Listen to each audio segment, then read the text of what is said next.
Hey guys, Feeling the Great here. Today's video is about how to buy a house with a VA loan.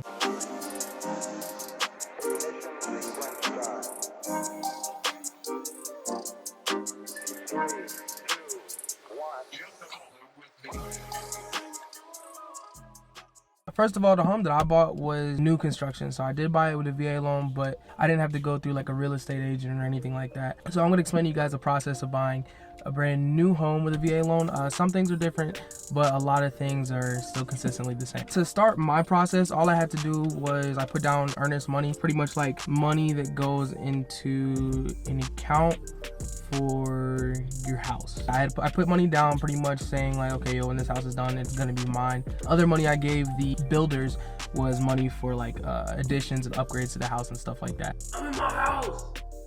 Yeah. I found my builders just by like driving through the town that I'm stationed at, because there's a lot of new houses being built, and you know, you see their signs outside whenever like they're building a home or whenever a new home is sold. Just like those real estate signs, the builders do the same thing.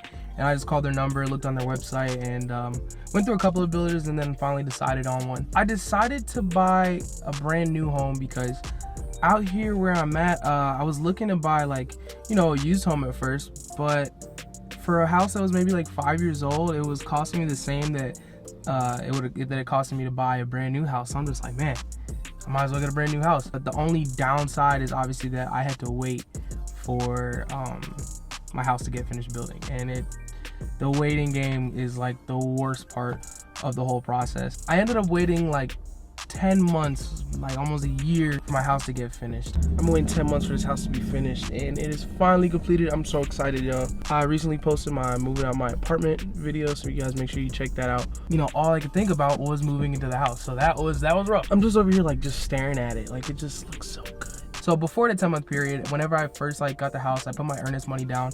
I had to get in contact with a lender. The lender's gonna do mortgage underwriting. So pretty much what that is getting all the information of like what your rates are going to be for your mortgage, what your payment's going to be. First of all, like the approval process to see if they will even lend to you.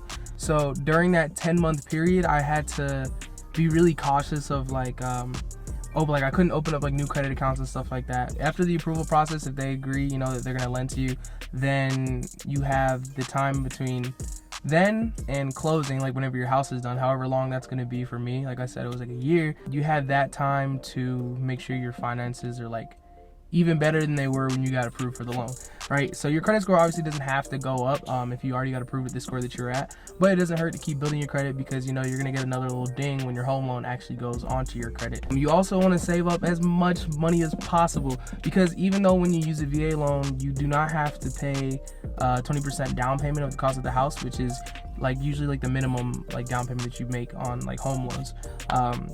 You don't have to do that with a VA loan. However, it's good to have money just stacked up and ready to spend on house stuff, because you're not supposed to make like payment plans or anything like that while you're waiting on closing, because that can affect your score and it can affect your credit worthiness. So just save up money during all that time, and then after you get your house, you could cash out, you know, or you know, like if you're buying all of your furniture and your appliances and stuff like that with cash during the time that you're waiting for closing, that's okay. Just make sure you're only buying things that you have money for. Like, don't put things on credit. Even though with the VA loan you don't have down payments, you do have closing costs. It varies. Some people that use their VA loan will pay closing costs, other people won't. So your seller or like the builder, in my situation, or like your lender, can cover your closing costs. But closing costs are like pretty low, especially with the VA loan, because you have like the lender or the seller actually contributing towards your closing costs.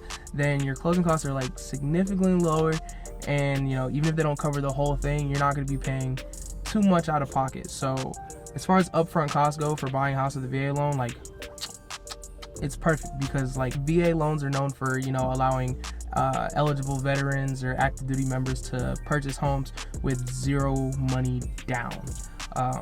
So that's a pretty big perk, because like, you know, if you bought like a $300,000 house or $500,000 house and you have to make a down payment, that's like as it's a big number. You know, you gotta have all that money saved up. But I mean, if you want to invest in a home sooner and you are eligible and you're in the military, then you are able to do that, and it's a great opportunity. Even though they, you know, look at your credit score and your debt to income ratio, they also want to see that you have money in your bank account, that you have a healthy bank account, that you're not necessarily living like check to check, that you have like a decent amount of savings and stuff like that, just so they know that you are financially healthy, you know.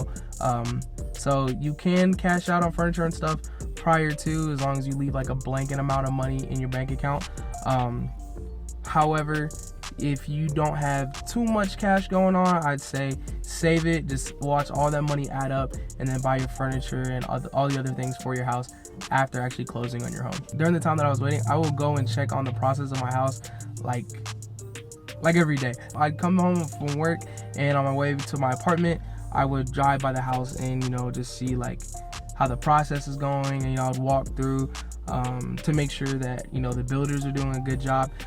There's going to be, you know, inspections, you know, every stage throughout the house. There's also going to be a VA loan appraiser. So the VA appraiser is the person that the VA sends to your home to make sure that it is good. Because the VA doesn't want to fund a loan for a home, and let's say it's like a poor construction, or, you know, there's certain things that aren't up to code for some reason, or, you know, things that are outdated that, you know, might cost you or the VA more money. So the VA appraiser. But during the time of like waiting, you're gonna have like a lot of inspections and stuff like that. And I came to the house like so often just so I could, you know, check up and see the process, just so I could see, you know, how everything looked every step of the way. Growing up, me and my family, we built our home, so I had like a lot of experience with, you know, what the whole process should look like.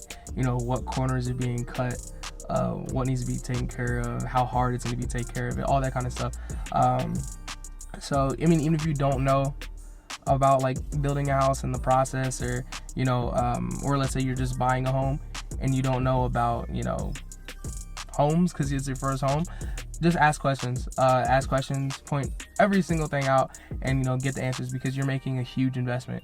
So it's like you're right to do that. So VA home loan requirements for 2022 is going to be your DTI. It has to be below 41%. So like I said, your debt to income ratio. You have to have 181 days of active service, or if you're in the Guard or Reserves, you have to be in for 6 years. And then also they look at your credit score, but your credit score doesn't necessarily like dictate whether or not you'll get the loan or not. It more so dictates the interest rate that you're going to get. It's going to dictate your credit worthiness. So I guess like a minimum would be like a 580 to like 620 is like the minimum like range for like a lender to consider you. However, you know, the better your score, the better your interest rates are going to be.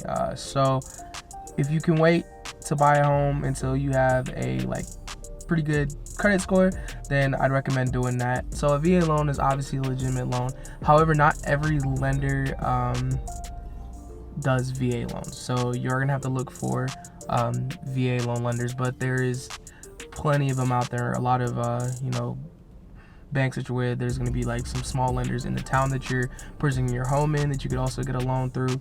There's a lot of lenders that do approve VA loans. However, it's not every lender approves VA loans. The benefits of a VA loan is no down payment, you know, really minimal closing costs, no PMI, which is private mortgage insurance, and all that is insurance for the lender. So it's like extra money that you're paying, and it's like insurance for the lender if, you know, for some reason you were to not carry out your loan.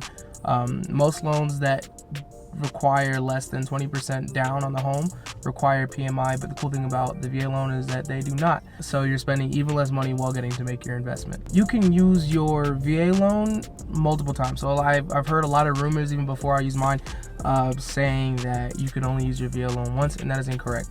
So I mean, essentially, like, there's a lot of different variations and different ways to use it multiple times, but the simplest way to explain it, let's say I'm stationed one place and I own a home, buy with my VA loan, and then I leave and I sell it, then I have the entire use of my VA loan again. And also, without like paying off the first VA loan and selling your home, you could still, depending on how much your home costs, you could still have a certain amount of money left in your VA loan entitlement.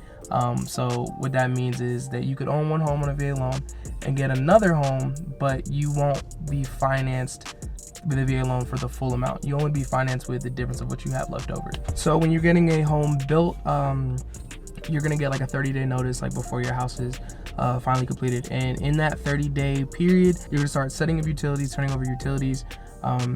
You're gonna want to make sure you're in contact with your lender so they can start the paperwork process, so everything can be set on the day of closing. You're gonna get like a bunch of paperwork to fill out and sign prior to your actual closing date. So there's some forms that have to be physically signed or wet signed, and then there are also some forms that can be sent to you digitally and electronically. So that makes the process really nice, especially if you're not in the area of the home that you're buying. Also, in those few days like prior to closing, you're gonna do your inspection and your homeowner orientation. So the inspection for you to walk through after the home is actually completed, and for you to call out things that you feel like isn't done correctly, things that aren't according to plan, all that kind of stuff. However, that's why I just say, like, do your own inspections just walk through the home often, so when that time comes, you don't have to wait any longer. You can just move into your home.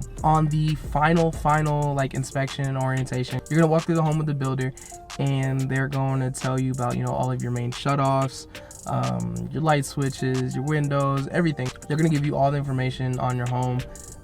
Like, they just had me like opening up windows and closing windows and opening doors and testing the outlets, all that kind of stuff, to make sure that everything was in tip-top shape. That part of it was like so easy and barely memorable, because like I said, I walked through the house through every single stage, from the dirt to the foundation to the like first construction, everything. Like, I was there for every single step. My final inspection and orientation like went by really, really fast. But so 3 days prior to closing, you're gonna get your final closing cost, if you have any, because like I said, there's times where the closing costs can be completely paid for by your lender or the seller. But about 3 days prior to, you're gonna get your final number, and you can't give them cash for closing. You have to do it like either a wire transfer or a like money order. On the actual day of closing, I went to the title company and signed all my forms, saying that the house is now mine after I like paid my closing costs. And then after that, you were gonna